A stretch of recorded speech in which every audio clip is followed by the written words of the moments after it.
আসসালামু আলাইকুম। আপনারা যে যেখান থেকে আমার ভিডিওটি দেখছেন, আপনাদের সকলের প্রতি রইল আমার পক্ষ থেকে দোয়া আর ভালোবাসা। গতকাল সন্ধ্যায় আমার বাসায় সন্ধ্যার নাস্তা হিসাবে এই চটপটির ব্যবস্থা করা হয়েছিল, আর আমরা সবাই নাস্তাটা করে নিয়েছি। এই চটপটি ফুচকা ঘরে বানালে কিন্তু মন ভরে খাওয়া যায় এবং ফ্রেশ হাইজেনিক থাকে। আর সেই জন্যই এই নাস্তাটা, এই ধরনের নাস্তা বাসায় বানালে খুব মন খুলে খাওয়া যায়, কারণ পরিষ্কার পরিচ্ছন্নতার একটা ব্যাপার থাকে। আর এরপরে আমি রান্নাটা শুরু করে দিলাম রাতের বেলা। প্রথমেই আমি কাঁকরোল ভাজার জন্য কাঁকরোল নিয়েছি। কাঁকরোলটা ভেজে নিব কিভাবে, আমি আপনাদেরকে রেসিপিটা দেখানোর জন্য আমি শুরু করে দিলাম। প্রথমেই কাঁকরোলগুলি আমি কাঁকরোলগুলি তেমন ছিল না, বিচি শক্ত ছিল না, কচি কচি ছিল, সেজন্য ভাজতে গিয়েও বেশি সময় লাগেনি। ভাজাটা কিভাবে করে, আমি অনেকেই অনেক রকম করে অনেকে কিন্তু হলুদের গুঁড়া, মরিচের গুঁড়া একবারে মাখিয়ে ফ্রাই প্যানে দিয়ে ভেজে নেয়। ওই ভাজাটা কিন্তু আমার বাসায় আমার হাজব্যান্ড খাবে না, কারণ ওইটা অনেক শক্ত হয়ে যায় ওই রকম করে ভাজলে।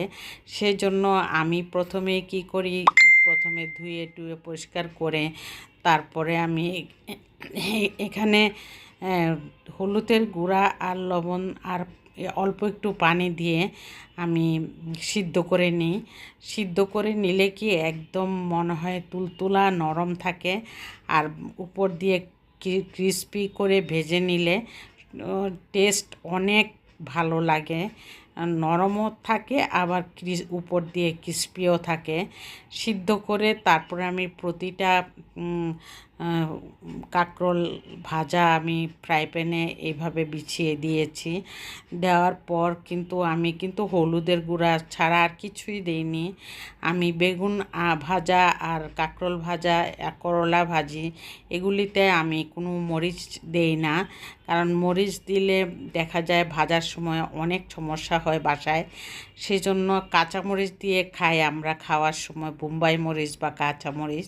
সেজন্য শুধু হলুদের গুঁড়া আর লবণ দিয়ে ভেজে নিলে কিন্তু মন্দ লাগে না, খারাপ লাগে না, অনেক মজাও লাগে। আর মরিচটা, কাঁচামরিচের ঘ্রাণটা খুবই ভালো লাগে, হয়তো বোম্বাই মরিচ না হয় কাঁচামরিচ। যখন কাঁকরোলটা ভাজা ভাজা হয়ে আসলো, তখন আমি কি করলাম, পেঁয়াজটা কেটে আমি এখানে দিয়ে দিলাম। দেওয়ার পর পেঁয়াজটা একটু ভাজা ভাজা হয়ে আসলে কাঁকরোলের সাথে আমি মিলিয়ে দিলাম। এতে করে কাঁকরোল ভাজা কিন্তু অনেক মজা হয়। এভাবে আপনারা যদি কোনো দিন খেয়ে থাকেন তাহলে বুঝতে পারবেন। আমার রেসিপিটা কেমন হলো কমেন্টে একটু জানাবেন, আর ভালো লাগলে লাইক দিয়ে শুরু করে দিবেন, সাবস্ক্রাইব করে অল বাটনে প্রেস করে রাখবেন। সেই জন্যই আমি আপনাদেরকে পুরো রেসিপিটা দেখানোর চিন্তা করলাম এবং ট্রাইও করলাম। এভাবে কে কয়জন করে আমি জানি না। তারপরে এখানে রান্না করে দিব।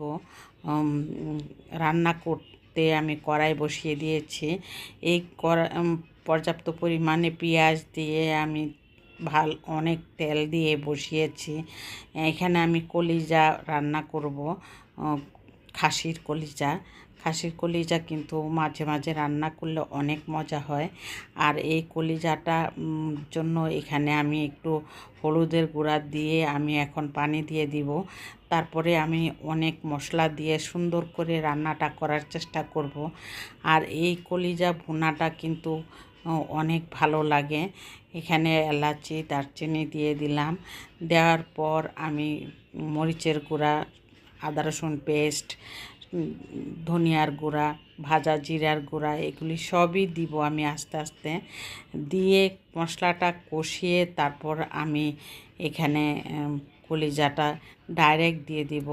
কলিজা আমি সিদ্ধ করে রান্না করি না, আর সিদ্ধ করে অনেকে পানিটা ফেলে দেয়। আমি মনে করি ওই পানিটার মধ্যে অনেক ভিটামিন থাকে, সেজন্য আমি এইভাবেই একবারে আমি কেটে ধুয়ে রান্নাটা করে নেই। এই জন্য আমি সবগুলি মশলা আমি পরিমাণ মতন দিয়ে তারপর আমি মশলাটা কষিয়ে কলিজাটা ডাইরেক্ট দিয়ে দিব, দিয়ে তারপরে আমি কলিজার থেকে পানি যে উঠে ওই পানি দিয়েই কম চালে কম আঁচে আমি রান্নাটা করব। কলিজা রান্না করতে বেশি সময় লাগে না। কলিজা যেহেতু মাংসর মতো শক্ত না, সেজন্য অনেক সময় ধরে রান্নাও করতে হয় না, এই জন্য অনেক পানিও দিতে হয় না। সেই জন্য এই মশলা কষানোর পর আমি কলিজাটা এখন দিয়ে দিব। কলিজা ফ্যাপসা মিলানোই আছে, এই জন্য আমি এখানে কলিজাটা দিয়ে এভাবে ভুনা ভুনা করে আপনারা খেয়ে দেখবেন। কলিজার পানিটা আসলে অনেকেই মনে করে যে এটা ভালো পানি না, ফেলে দেয়, কিন্তু আসলে এটার মধ্যে প্রচুর ভিটামিন থাকে। এই ভিটামিনটা ফেলে দিলে কলিজা খাওয়ার কোনো অর্থই থাকে না। সেজন্য আমি কোনো দিন কলিজার পানিটা ফেলে দেই না, এভাবেই রান্না করে নিই।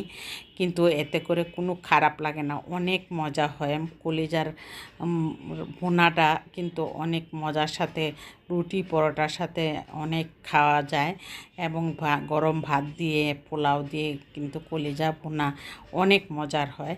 এই জন্য আমি এইভাবে রান্না করে সব সময় আমি আমার বাচ্চাদেরকে খাওয়াই থাকি, আমরাও খাই।